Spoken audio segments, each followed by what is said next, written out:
International Convention on the Protection of the Rights of All Migrants Workers and Members of Their Families, Non-Discrimination with Respect to Rights. Article 7, States parties undertake, in accordance with the international instruments concerning human rights,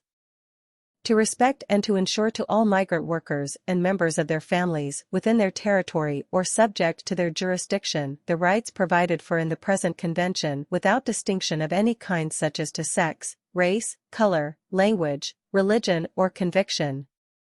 political or other opinion, national, ethnic or social origin, nationality, age, economic position, property, marital status, birth or other status.